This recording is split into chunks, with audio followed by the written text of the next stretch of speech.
Hi. So thank you all for being here. I'm actually going to hold this because I'm not going to be up there very long. So I'm Brenda Weber. I'm a faculty member in gender studies. I'm really delighted to see such a cross-section of the university here and present today. I've been asked to remind you please to turn off your cell phones or any other bells and whistles that you have. And I also wanted to thank the Institute for Advanced Study, which awarded Herman Gray, our lecturer today, their distinguished Branigin lectureship. And as you all may know, this is the sort of pre-conference event. Tomorrow starts Reality Gender Vision, and we have a poster here. We have a few brochures. So we're having a 2-day conference on reality TV and gender that starts tomorrow morning in Ernie Pyle. If you are an IUB faculty, staff, or student, you can register for free. Just Google Reality Gender Vision and our website comes up, or you can go through the Gender Studies homepage and click there, and you can still register to come tomorrow. But we can't feed you. Too many people coming. Okay, so it is my distinct pleasure today to introduce Herman Gray, who's a professor of sociology at the University of California, Santa Cruz. But he's truly a scholar of the world in terms of being highly renowned for his work in cultural studies, critical race theory, and media. Professor Gray is the author of several books and articles that are critical to the social analysis of media culture, including Watching Race, Television and the Sign of Blackness, in which he analyzes the signifier of blackness on 1980s and 90s television, and Cultural Moves, in which he takes a sweeping look at black political culture over the past decade to explore the push for black political power and social recognition. In both books, he provocatively asks how studies of race must now move beyond a preoccupation with inclusion and/or representation. So without exaggeration, Herman Gray is the go-to intellectual whose work best decodes the multiple meanings inherent in both representation and cultural forms. And as you will hear today, his scholarship is significant largely because of his commitment to understanding cultural images as deeply ambivalent. His work asks that we understand representations not only due to their frequency of iteration or their relative positive or negative valences, but particularly when engaged with race, as relevant due to their resonances of affect and ideology. I will say that I have been a fan of Professor Gray's incisive scholarship for many years, and so last March, when I found myself sitting next to him at a Society for Cinema and Media Studies panel, I was more than a little nervous. But right before the session began, I looked down and I saw that he was wearing the most amazing shoes ever. And I thought, okay, I can bond with this man. So while I continue to be impressed with the pointiness of his boots and his incredible fashion sense, I'm even more in awe of the sharpness of his mind. Please welcome Herman Gray.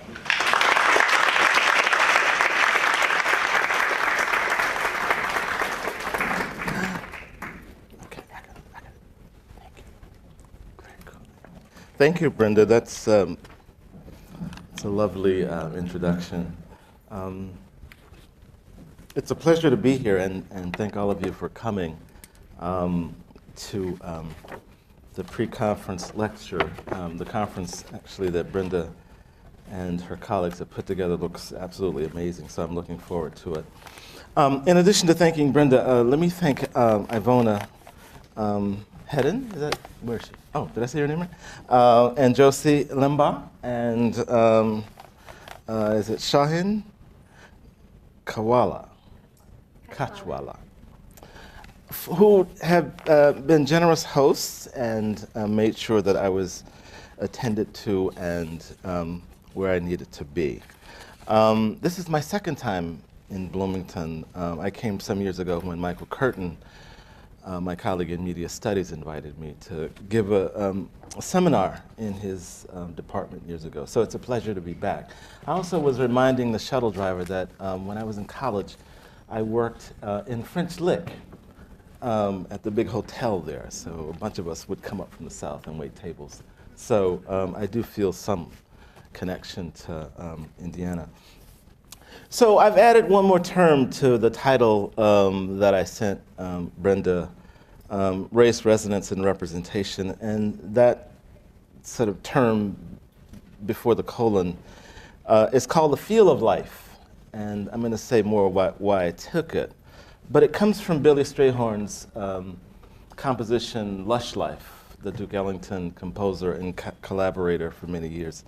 And it's the feel of life that I want to try to get at a little bit today through a set of very small examples, but I hope to use them to try to illustrate some concerns that I have, probably about what Brenda described as my thinking in the book, Cultural Moves.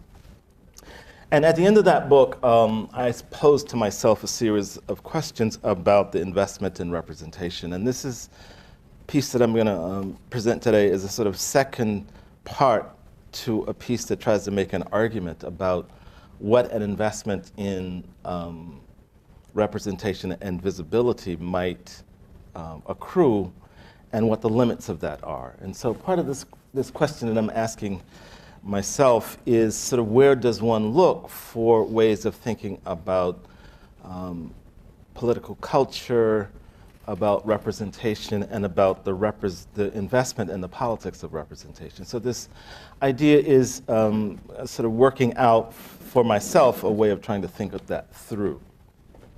For generations of media scholars and activists, representation was the analytic site of evidentiary correction and accuracy, a place of closing the gap between the complex real conditions of life and the exclusions and distortions that justified their subordination and domination. Politically, representation was the site of control over the production of the image and its unstable meanings. On both counts, whether through the frame of neoliberalism, branding practices, makeover culture, reality television, consumer citizenship, DIY citizenship, and so on, we are in a time that many of us think of as at the limit where representational parity can help produce cultural and social justice. Our arrival at this limit, and I suspect that we've been at this limit for some time now, raises a question about what to do politically, what to emphasize analytically, and where culturally our desire for the not yet dwells. Responses to this arrival range from hopeful optimism about the promise of the new media technologies and the democratic forms of participation they engender, to rather more critical assessments of the changing nature of American democracy and citizenship occasioned by the seeming supremacy of brands, markets, commodity selves as the sites of our political action and ethical grounding. Critiques of the concentration of resources, wealth, production, and distributive capacities in the hands of a small number of global players still has analytic and political purchase, though the scholarly divide over whether or not the cultural or the economic is more significantly causal is now not as wide as a generation ago. To these conditions, one could add the rapidly changing role of difference and diversity, multiculturalism and distinction as the continuing basis of appeals for more images, better representations, and more complex accounts of marginalized, aggrieved, and excluded communities and experiences. These conditions, alliances, investments, and practices constitute the conjuncture in which I explore these limits of representation and the possibilities that they offer. As it concerns race generally and blackness specifically, I also locate this limit at the site of what Paul Gilroy laments as the transformation of Black American freedom struggles, where blackness and the struggles of Black people once indexed the affective conditions of subordination, that is, pain, suffering, loss, and the aspirations, dreams, and hopes for freedom. Gilroy puts it this way, quote, "The decay of those formations, Black freedom movements, has helped deliver us to the historic point where blackness can easily become less an index of hurt, resistance, or solidarity in the face of systematic inequality than one more faintly exotic lifestyle option conferred by the multicultural alchemy of heavily branded commodities and pre-sealed ethnic identities that apparently match them in a world where globalization is, to all intents and purposes, a process of North Americanization." While I take issue with Gilroy's specific equation of globalization and the Americanization and the locus of commodity blackness as the leading edge of that project of cultural hegemony, I do find this concern with the loss of the moral charge of blacks' indexicality compelling. If the limit of representation brings us to a dead end analytically and politically as an index of suffering, vulnerability, and desire, if black freedom dreams are being transformed into marketable multicultural choices and brand identities, where might we look to catalog black affective expression, and how might we take the measure of its political effectivity? So I want to show you something now. Let's see if I can remember my instructions about how to get it up.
Okay, thank you. I call this section Writing Grief. An urban city block in a black community. It's raining, cars speed by. Some turn, others straight ahead, still others move in the opposite direction. A group of young black men in their late teens and early 20s occupy this corner. They are without raincoats. They do wear hats, caps, mostly hoodies, sagging pants, and sneakers. These young black men hang on this busy street corner despite the inclement weather and nonstop traffic. At first blush, they seem oblivious to both the traffic and the rain, but a closer look and they seem, in an odd but beautiful way, extensions of both, the weather and the cars, fluid, liquid, flexible. In this largely immigrant, poor, and minority community, mostly small-scale mom-and-pop stores, auto repair shops, restaurants, check-cashing stores, and convenience stores populate the urban landscape. The crime rates are high. largely crimes of property and assault that include defending territory, revenge beefs, and preying on the weak. In 2010, Oakland ranked as the most violent city in California, with a rate of 1,500 violent crimes per 100,000 people. Over the 10-year period, Oakland contributed an average of 77% of the murders in Alameda County. In 2010, Oakland saw a crime rate of 700 assaults per 100,000 people, compared to just over 200 for the state of California as a whole. Representationally, gaming culture, cinema, mostly television news, depict these communities through the dystopian vision of danger, abandonment, and predatory behavior. Mourning, grief, and sadness share emotional space with danger, revenge, and anger. Gang members and family members grieve unimaginable loss. The feel of life, a line from Billy Strayhorn's classic Lush Life, puts it, as a line from Strayhorn's classic Lush Life puts it, resonates in the social and relations and affiliations that take place in these same streets, on these same corners, despite the inclement weather and perhaps because of the loss and the grief. In the Oakland turf dance video that circulated on YouTube a few years ago, these young black males used their body to kinetically dramatize and write their grief, frustration, and anger, and to publicly mourn the loss of friends, describe the crime for the loss of friends and family members. These bodies move in graceful motion that incorporate and gesture to the rich mix of Black Atlantic popular dance moves going back 20 years. Their controlled bodies are at once athletic, balletic, and mime-like in fluid moves that seem to combine digital, industrial, and pre-industrial logics all at once in the robotic, herky-jerky-like movements. By staging these bodily performances at many of the public places in the city, train stations, bus stops, street corners, these young, mostly men, but not exclusively, kinetically inscribe their feel for life in and through bodily movements and gestures that carry the code, grammar, histories, and experiences of their lives and communities. This next section I call Spectacles of Vulnerability, the dots and tates. And another register is a relatively mundane but also widely viewed YouTube broadcast that I call the Dots and Takes. The YouTube video of Anton Dotson began its media life as a local eyewitness news home invasion crime story in a Black urban community.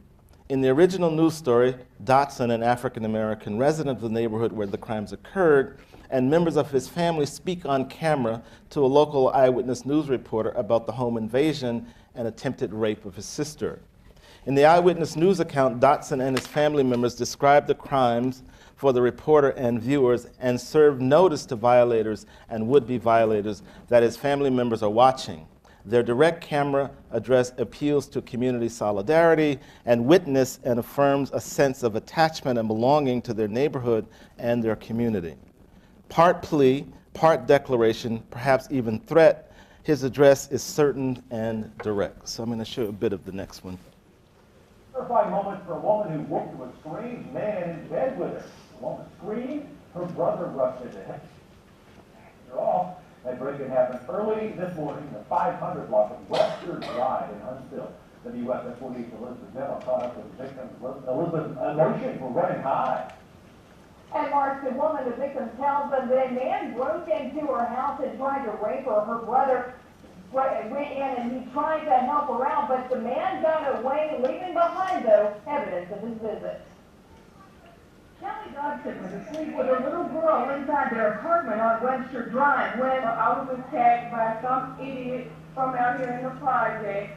Dodson says her attacker used a garbage can to climb onto the unit's ledge, opened the upstairs window, and then he got in bed with her. He tried to rape me. He tried to pull my clothes off. Dodson struggled with her attacker, knocking over items in her bedroom. And when Dodson heard his sister scream and ran to help. Well, obviously, we have a rapist in Lincoln Park. He's climbing in your windows. He's snatching your people up, trying to rape them. So y'all need to hide your kids, hide your wife, and hide your husband because they raping everybody out here. The attacker got loose and went out the upstairs window, but he did leave something behind. We got your t-shirts and left fingerprints and all. You are so dumb.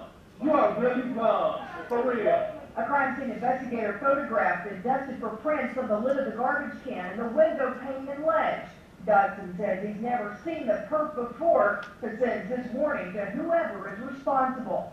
You don't have to come and confess that you did. We're looking for you. We don't find you. I'm letting you know that, so you can run and tell that. Oh boy. Well, if you have any information on this crime, you're urged to call Huntsville Police Department. We'll have much more from the victims of that attack coming up tonight at 6. Reporting live in Huntsville, Elizabeth is going to be way up for you. I didn't sleep below. Proceeds go to the Dodsons and the Gregories at Apple. He's climbing up and down, he's making the people walk, trying to write the book as he got as a kid, as a wife, as a kid, as a wife, as a kid, as a wife, and because they were saying, you don't have to call, take the best, we're looking for you, we gon' find you, we gon' find you, so you can run and tell back, run and tell back, run and tell back, oh boy, oh boy, we got your t-shirts and that fingerprints and all you are so gone. You are really gone, for real. You are really so gone. I was saying, but I'm in the time, so gone. Okay, that last little cut is the newscasters, and the circuit of this thing actually got picked up. I'm going to refer to it in a second. It got picked up by the Liberty College Evangelical School down in South Carolina. So their gospel choir took this riff, and I don't have it on tape, but they took this riff and did a choral for Christmas with it. Okay. So it's the circuits that I want you to pay attention to. It's really the circuit that I'm interested in. So yeah, we can take this off the screen. So done. Okay. If we have time at the end, I can show it to you as well. But it's fascinating, and oops, I keep hitting the wrong one, right? Okay, so the initial Dobson Eyewitness News report went viral on YouTube, but not because it was an extraordinary story or because it had some intrinsic news value. Indeed, it seems almost a cliche in its repetition of black vulnerability and risk. Perhaps it went viral because this very quality of habituation and cliche, made possible by media coverage, as Kara Keeley might put it, makes it familiar and therefore amenable and susceptible to manipulation by autotunes, the digital pitch machine that makes it possible to attach different pitch values to spoken words, rendering them musical.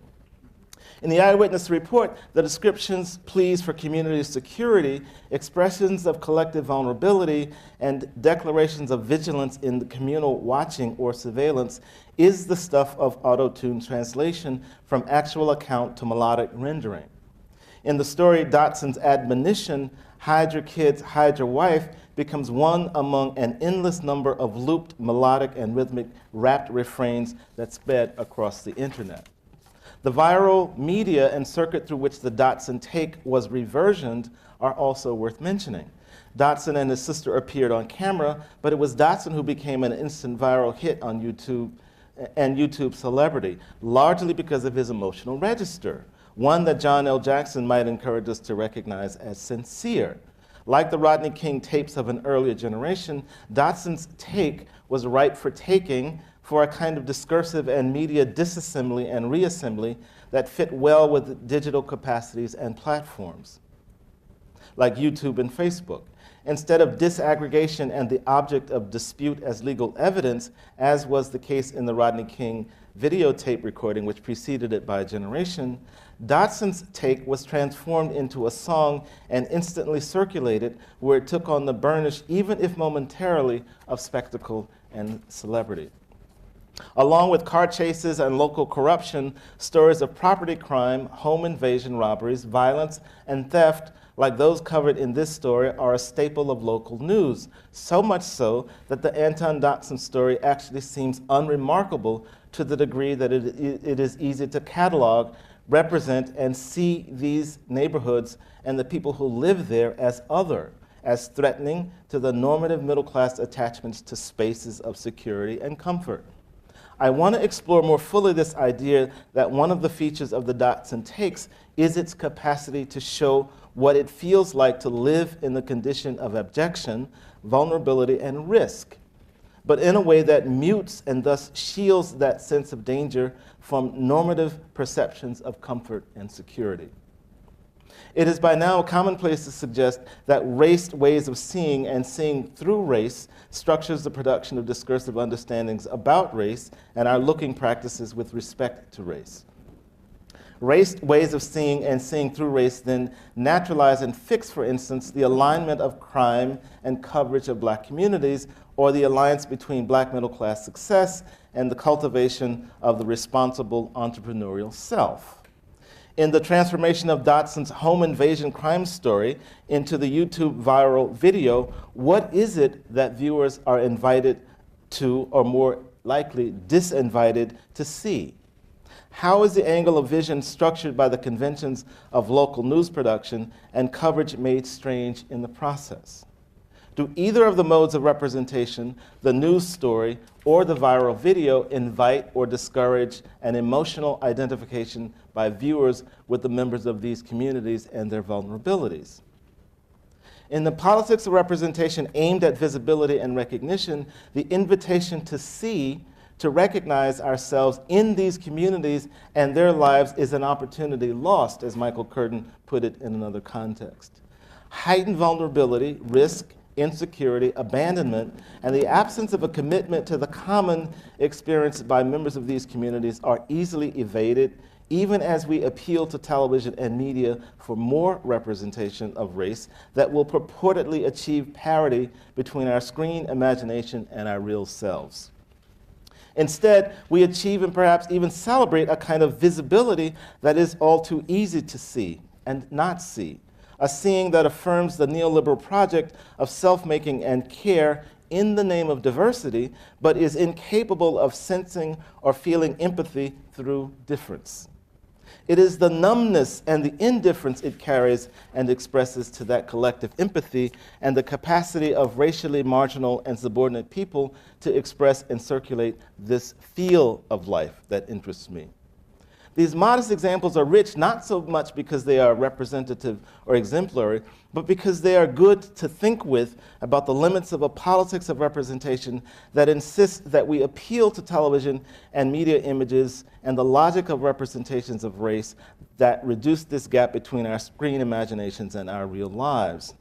As these examples indicate, television is full of such representations and accounts of black vulnerability and insecurity.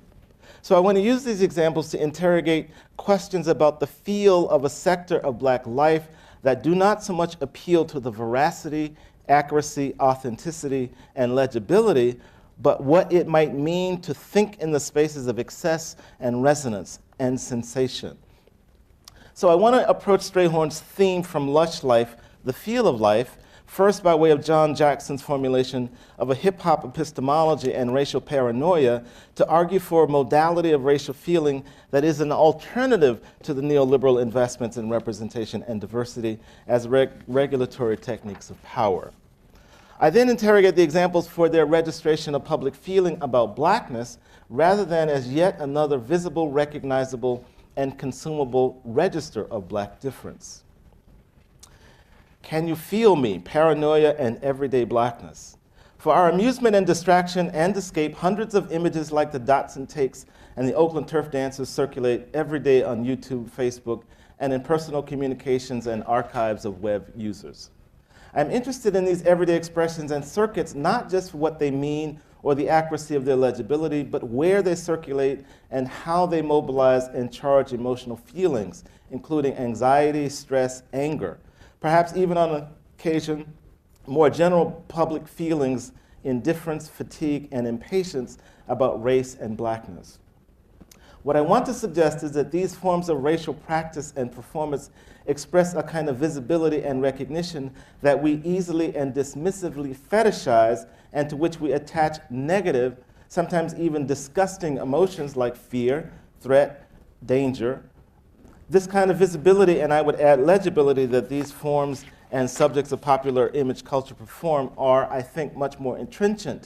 Indeed, they exceed the capacity of visibility and representational logics to tell us something different than what these negative emotions guide and enable. That is, the visual and sonic images of mostly young, male urban dancers who dance in the rain on an Oakland street corner in tribute to a friend felled by gun violence might tell us something about what it feels like to express loss, grief, and mourning in a register that exceeds the capacity of meaning and representation to make legible. These capacities might be more productively thought of in terms of their affective register as potential use as resources to express public and collective feelings about what it feels like to live in the spaces of capitalist ruin. Rather, I want to suggest that these young men call out and turn abandonment and refusal, refuse and isolation into exactly the kind of feeling as recognition and attachment that seeing and visibility often evade in media practices of normalization and routinization. In this sense, Kara Keeling's elucidation of the cinema cliché with respect to the image of blackness is irrelevant.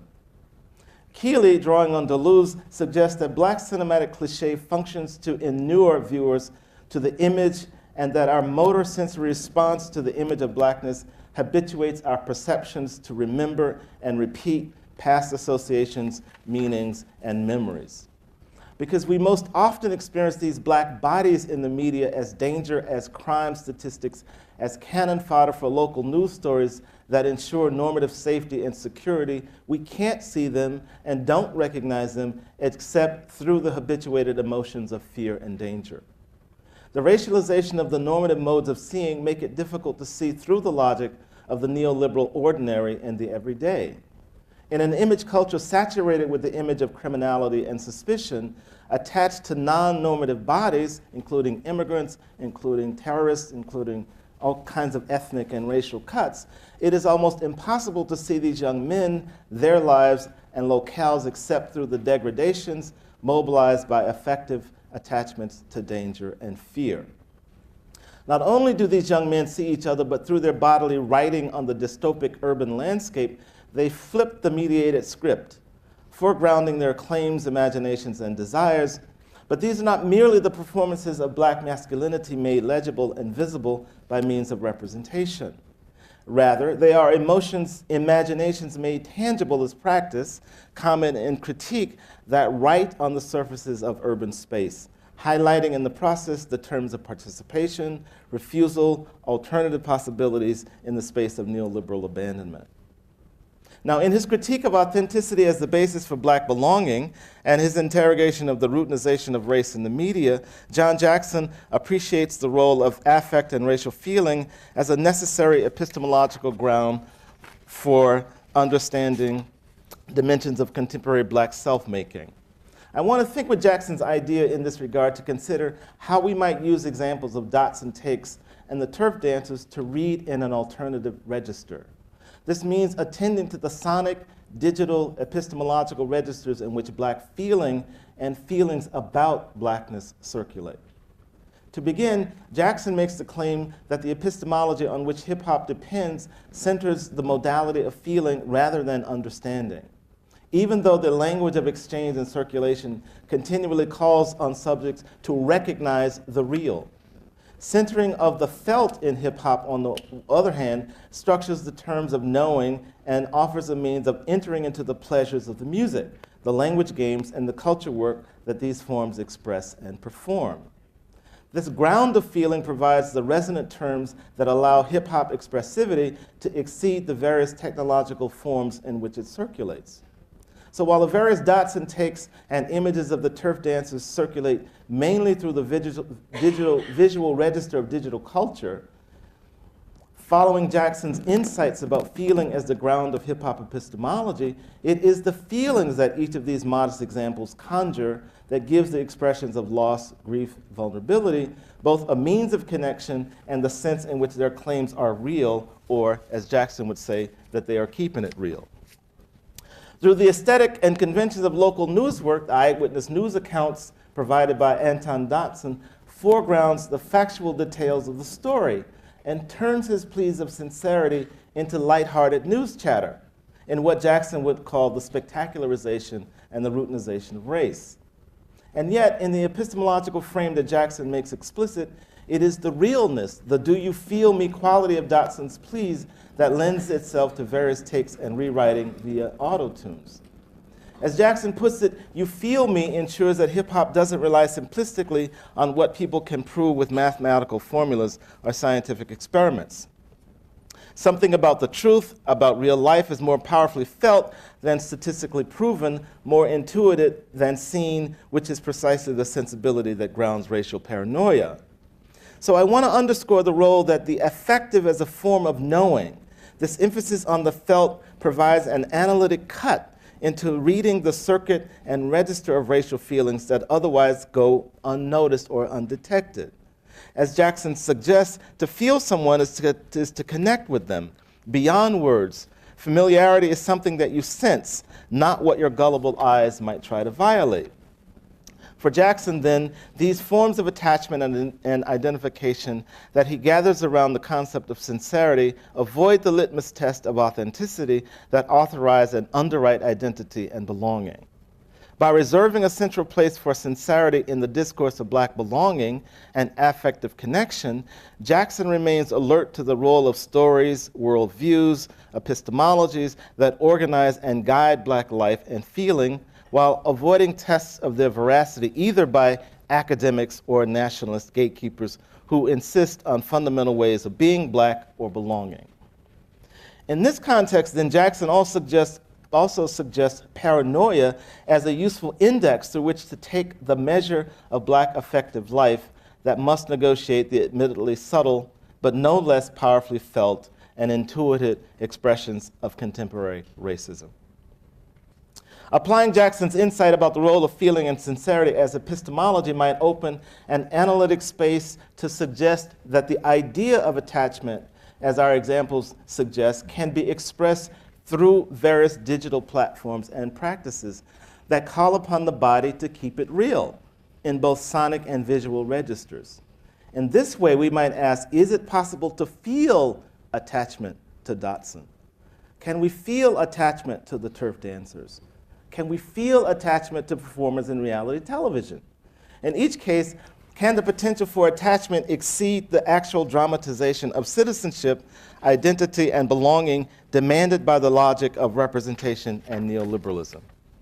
By highlighting these epistemological and expressive potentialities, I consider these examples not so much as exemplars of neoliberal citizenship and self-making of the sort elaborated in some of the excellent and essential recent scholarship on reality television, the conference, yes.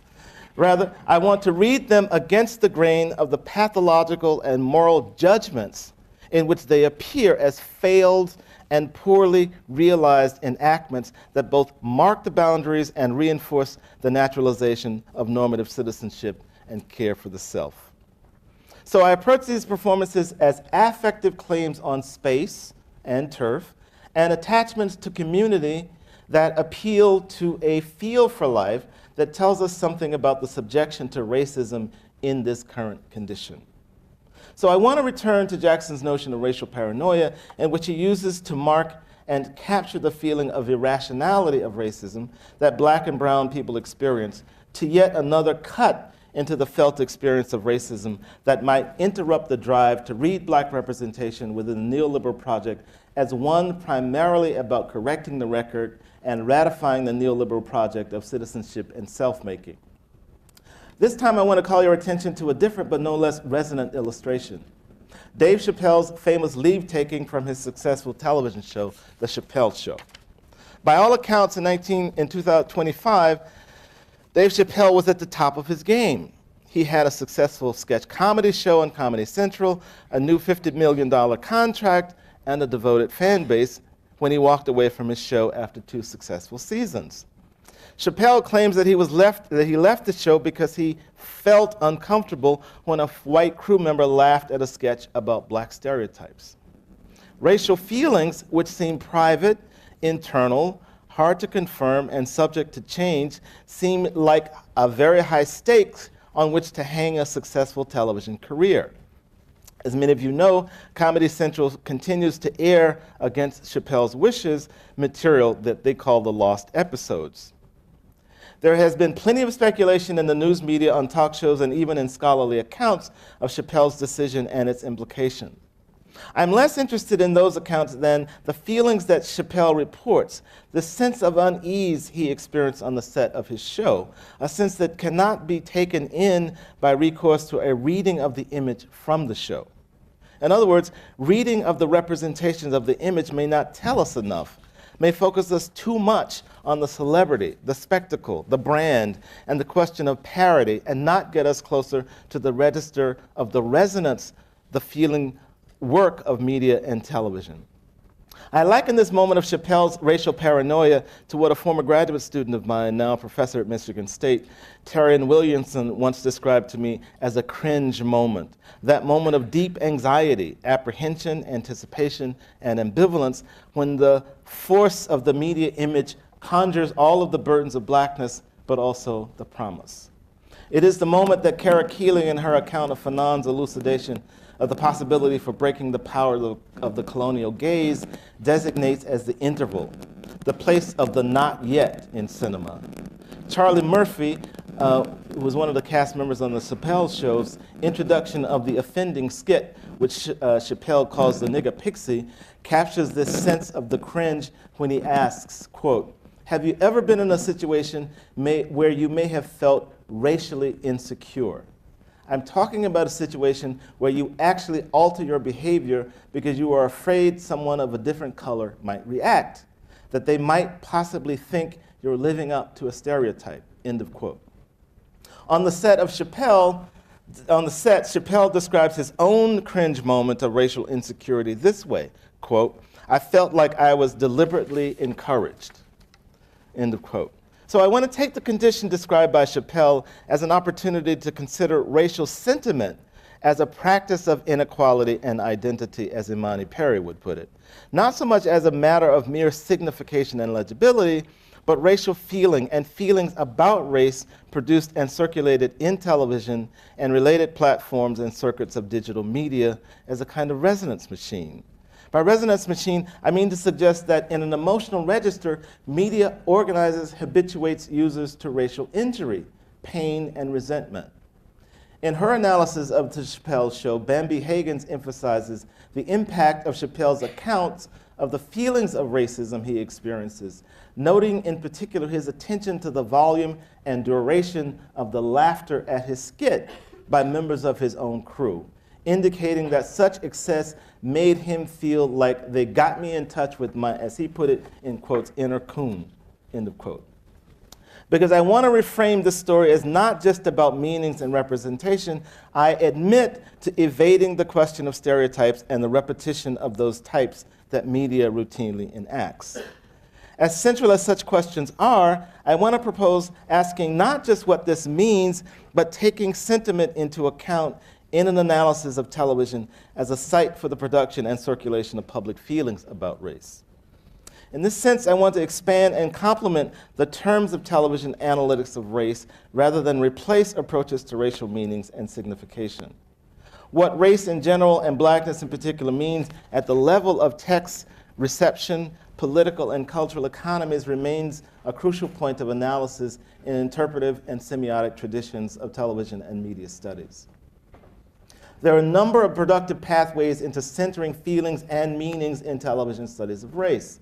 One of the most productive is the centrality of feelings in the makeover genre of reality television, where powerful emotions condition the possibility for the successful transformation into neoliberal citizenship and the capacity to care for the self.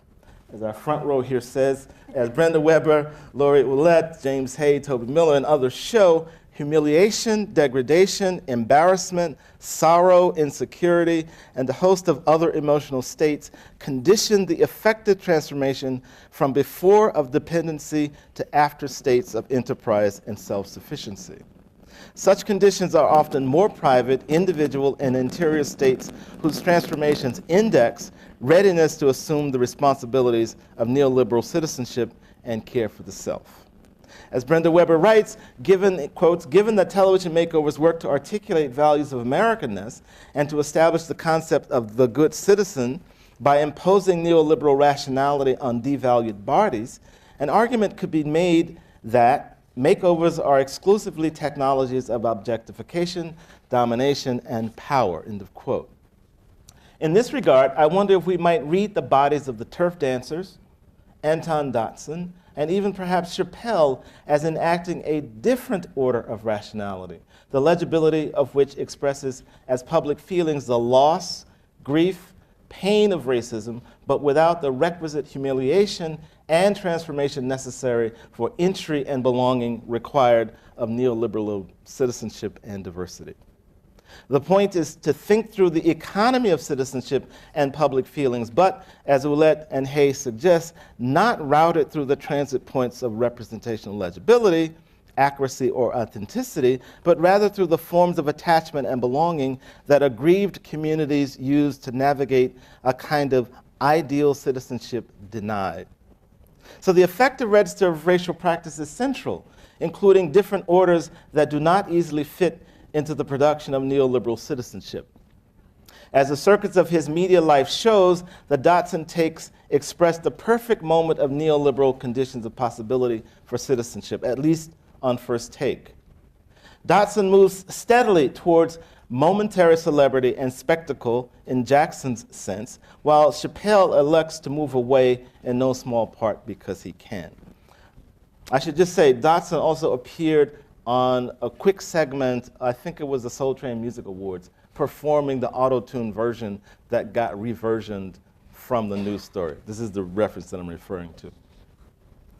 But this account still depends on a kind of recognition and legibility that in the end instructs and affirms the before and after transformation that neoliberal rationality organizes. However, I'm also interested in the registration of expressive forms and the role of feelings around questions of disturbance, disgust, and bad feeling.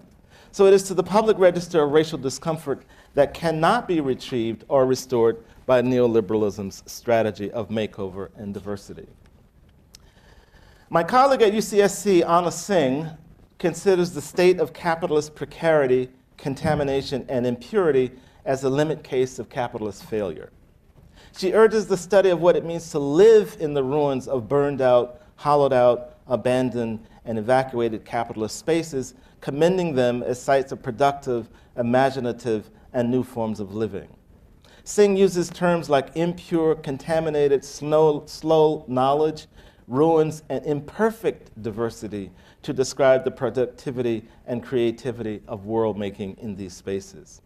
With these terms, I want to call attention to the centrality of public feelings to notions of subjects as not bounded and separated, as a television makeover might have it, but conjoined and becoming, and to suggest that the cringe, that suspicion that Jackson calls racial paranoia, the grieving of the turf dancers, and even the discomfort that Chappelle's sense is potentially productive. In order to move from an analytics of structure and representation to one of resonance, again, the latter term of which I borrow from William Connolly, at least on matters of racism, I conceive of media as a resonance machine, one that echoes and coordinates, organizes, and communicates racial practices in different parts of the machine. Such a formulation allows me to take account of the uneven and multiple distribution of racism's effects, especially as these expressed as sentiments that draw people near and push people away along lines of difference. In this way, one does not begin with the assumption that the impact of racial sentiments are always the same and affects different sectors of a group in the same way. It is possible in the realm of representation to take the measure of racial forms of management and exclusion to locate and celebrate desirable racial attachments, and at the same time to identify how race mobilizes suspicion and anger, as well as paranoia and belonging, even among members of the same group. This conception enables me to ask and to attempt to identify what sort of sentiments find expression in different arrangements and parts of the race machine, and what might these sentiments tell us about the failures, gaps, and tensions in that machine. Put another way, can we read the practices of sentiment and the media through which they circulate and resound for the different intensities, velocities, durations, and sensations that they express, and for what they tell us about the liberal project of capitalist progress, liberal tolerance, and liberal subject making. So to return to the opening examples, by way of conclusion, I want to make sense of the circulation and the circuit of the dots and takes video, not simply as a capitulation to self-improvement and enterprise. It is that too, but also as a tracing of the pathways and itineraries of the everyday, through which pedagogies of self-enterprise is routed, gathering race, unpacking race, making race, and unmaking race. So the links between an actual news story, a viral video, an entertainment spot, and now an archive is revealing both about the circuit and the public feelings that are expressed around danger, vulnerability, anger, fear, and threat. Moreover, the digital media technologies and platforms are crucial linkages and sites for registering affective states. Most notably, we like, we dislike, we approve on Facebook, on various other media platforms. The invitation to like and share is not only about what things mean, but how audiences and viewers feel about a given image, a program, or a story. These forms of expression and participation also involve questions of surveillance, circulation, and identification. In an essay about performance artist Stellark's suspension piece, Brian Masumi suggests that one of the sensations that Stellark affects is to use the body to show the visibility of gravity. And in the case of the sonic register, the sound of blood shifting in the body as it's being hoisted. Some of you may have seen that stuff in Masumi's book where a guy sort of takes pinchers and lifts himself up, and this is the reference that Masumi is talking about. For Masumi, the place of sensation is the performance is key. In the case of Oakland turf dancers, then, I want to apply Masumi's insight to their example to ponder the question of sensation, to suggest that what these young men are affecting, is to make visible the sensation of violent loss, pain, grief within the ruins of capitalist abandonment. That is to say, what these performances embody is the sensation of loss and the experience of hollowing out of community, and they also re-signify the experience by writing on the space of that abandonment, imagining space and belonging, movement, and the relationship between environment and technology, and in different terms, through the collective public image. I hope that's not my phone. Could be. For Deleuze and Guattari says this: to improve is to join with the world or meld with it. For them, quote, one ventures from home on the thread of a tune, along sonorous gestural motor lines that mark the customary path of a child and graft themselves onto or begins to build lines of drift with different loops and knots, speeds, movements, gestures, and sonorities, end of quote. The movements and gestures of the turf dancers enact being shot at, being shot down. The experience of violence made sensate and visible by way of the turf dancers' experience of the body and with the body, in motion, in flight, in danger, in suspicion, out of time and out of place. But it is in their time, the time of the everyday, where the routinization of loss and grief is remade, rerouted, re-routinized, and represented in media time, represented in the routines of the local newscast, which renders it unremarkable, even lighthearted, as in the case of the Anton Dotson story. Again, Deleuze and Guattari. Sonorous or vocal components are very important, a wall of sound, or at least a wall with some sonic bricks in it. A child hums to summon the strength for the schoolwork she has to hand in. A housewife sings to herself, listens to the radio as she marshals the anti-chaos forces of her work. Radios and sets like sound walls around every household and mark territories. The neighbors complain that the music gets too loud. So to the illustration of sensation of public grief and loss that I have proposed so far, I want to add one final sonic register. A track called My Name is Oscar by Ambrose Akamusuri from his 2012 Blue Note recording, When the Heart Emerges Glistening. Following the important example set by Fred Moten in Karakila, I do so in order to highlight the importance of the sonic and to suggest that we attend to the sonic expression of loss and grief, as well as reclamation in the case of Oscar Grant and Trayvon Martin. As with the turf dancers, I want to argue for the circulation across different planes, surfaces, sites, and modes of experience, including the sonic and the visual and the bodily, of Oscar Grant as the affective expression of communal attachment and belonging that the sonic performances conjures and mobilizes. For those of you who don't know, Oscar Grant was a young man who was shot on a subway platform in a local BART station in Oakland by the BART police. And this song to Oscar Grant is a kind of homage by a young trumpet player who grew up in Oakland. I was going to play it for you, but the computers got turned around. With these examples to think with then, I want to trace the lines of sensation and experience as they invite, but not merely the lines of experience they invite, but not merely as questions of representation. Querying what they mean, for how they make you and me feel, even perhaps especially one or two steps removed and mediated by the various screens and circuits. These encounters are not to be thought of in terms of accuracy and meaning, but in terms of how and what sort of sensations and feelings they conjure. In the various registers they activate and mobilize, which of course cannot be known in advance, and whose very presence always carries with it a kind of cringe, the possibility that it all could go horribly wrong, which in Oscar Grant's case, like so many others, it did. Thank you.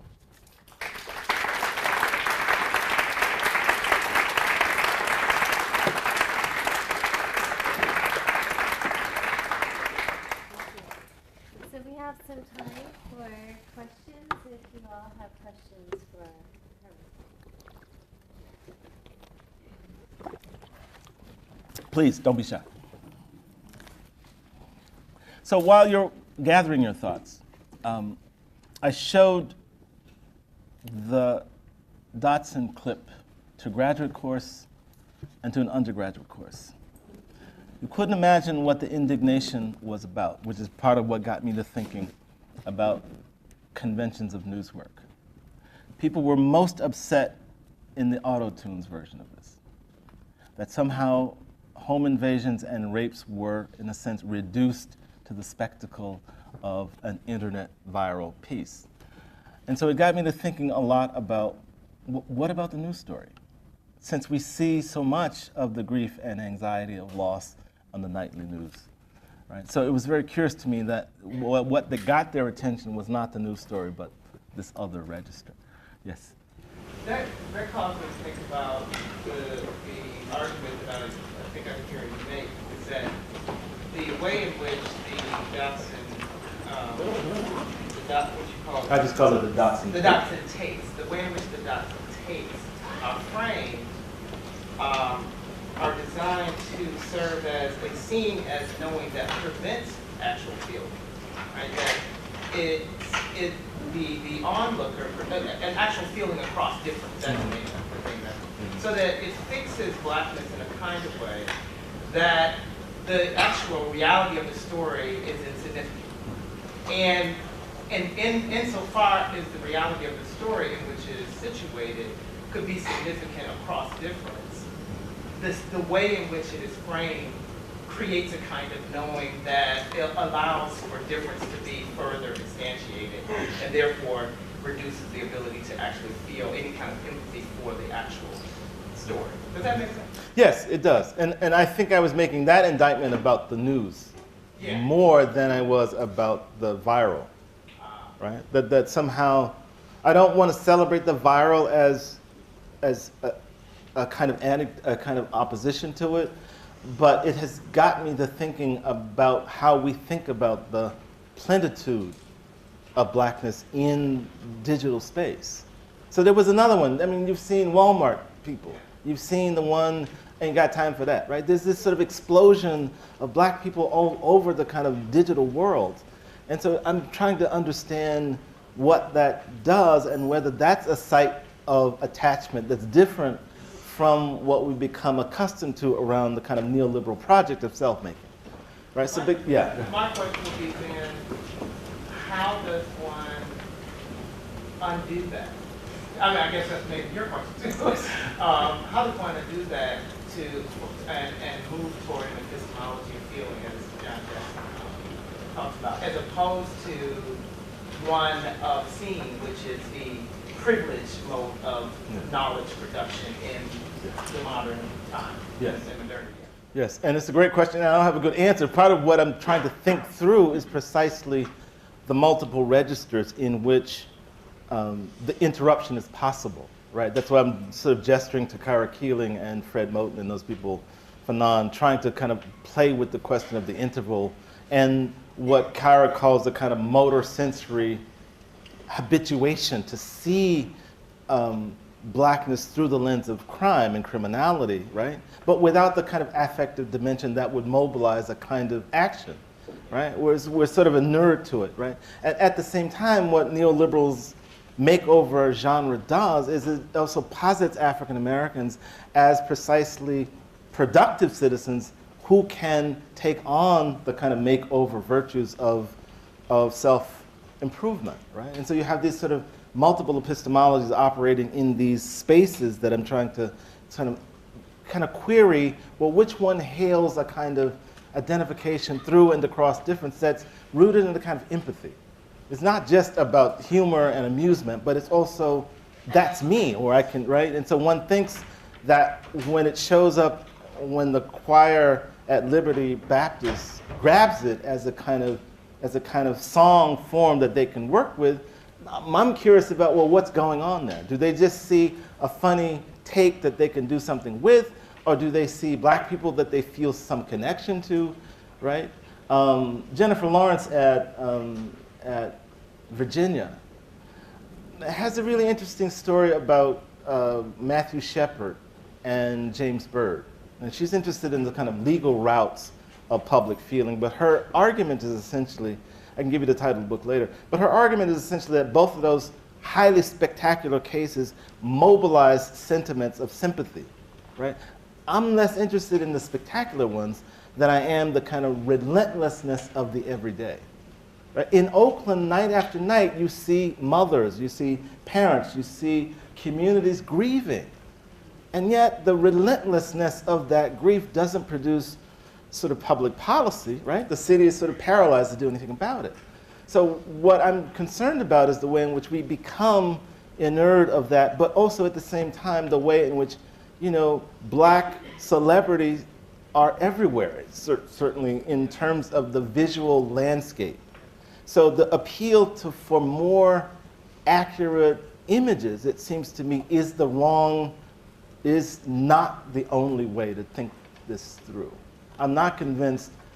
I sort of started thinking about this by saying, politically, the desire for the proliferation of images has produced a kind of contingency and a kind of possibility, right, that we couldn't foresee in the moment of that kind of petition, going all the way back to Kerner, going all the way back to Du Bois. I mean, you can think through the history of the investment in the image.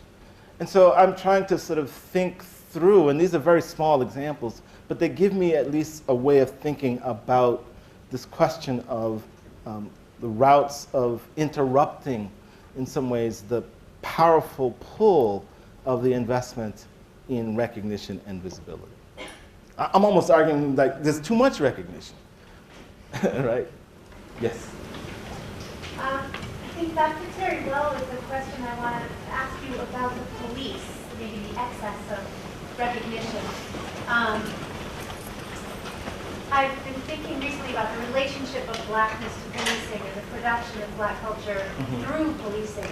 And all three of your examples are perfect examples of this. The Oakland Turf is framed by a cop car in the first frame, and the sense of the presence of the police is a constant throughout the feeling of sort of grief and doom is a sense of impending police presence. Certainly Oscar Grant, and the framing of Dodson's remarks is a police investigation into crime. And so all three of these are cases in which black culture, or in which statements constituting a black tradition are offered through a conversation, are produced by an interaction with the police. And this seems like a good way to get closer to the actual presence of the neoliberal state in relation to these formations. And I wonder if you care to comment on them. No, I hadn't thought about it quite in those terms, but it makes sense in relationship to the kind of makeover reality TV genre that I think the conference is going to consider, which is to say the flip side of the care of the self, which celebrates a kind of individual transformation, is the state, right? Which isolates and contains in a way, right? And so that's, again, I think Anna Singh sort of got me to thinking about it. Anna is my colleague at Santa Cruz, but she works on Indonesia and she works on China. And what she was understanding was the ways in which kind of capitalist kind of industry moves into a site and then leaves. It extracts the resources and then leaves and then asks what happens to the populations. And so that notion of living in the midst of capitalist ruins got me to thinking about East Oakland as a kind of capitalist ruin of abandonment, right? But the state has to be very careful about how it organizes and frames that space, right? So for me, this is as much a kind of spatial expansion of media studies of this sort into the spatial arena.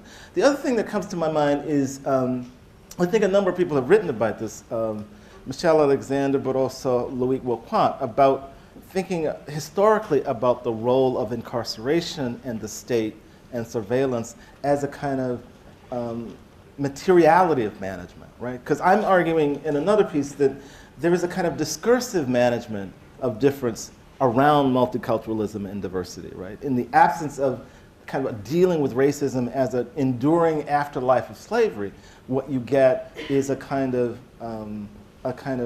way in which difference becomes the filter through which one enters, right? Citizenship, market economies, all that sort of business, right?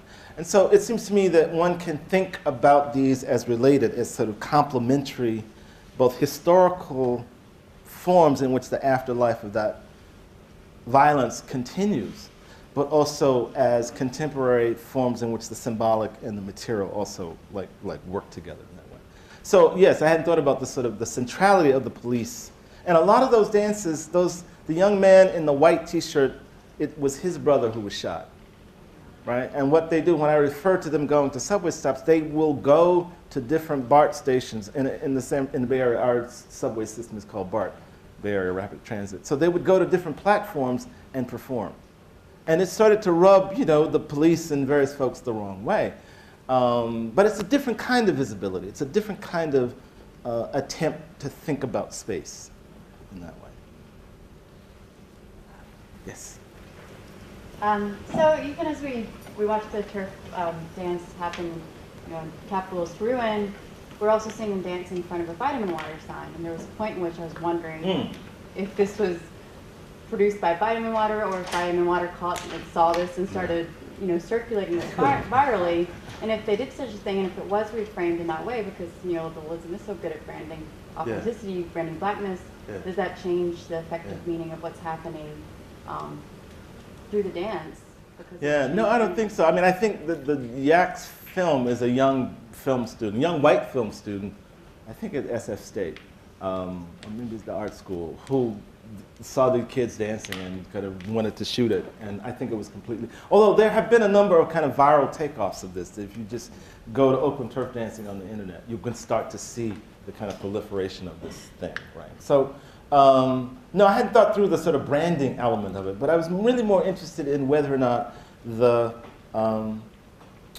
YouTube phenomena, its circulation as another register in which to think about the work that it's doing. It struck me as at least a way into an alternative to the dominance of representation, as the logic through which we think about what work the image does, right? And so mostly it was a kind of, if anything, I was sort of picking a fight to kind of say, let's get off the representational kick a little bit. Particularly for the next generation of, I think, media scholars who are interested in the questions of representation and race. Right? This has sort of opened the palette in terms of an intellectual range of possibilities. Yeah, one more. Yeah, I wondered if you could talk about that a little more, since you mentioned the aspects of space and the idea of YouTube being central. If you could talk about the difference between sort of the feeling that the turf wars or the turf dancing creates, like in this space where they're actually dancing, like so the street corner and the subway station, versus the feeling that it might create in like a virtual space where we're watching it here in this room, or we might watch it at home in a different space than where they're dancing. Like, what kind of feeling is created in those different spaces? Yeah, I mean, I think that sense in which clearly I'm slipping into not following my own advice, right? The kind of reading of it as a textural piece rather than trying to understand the mediations, right?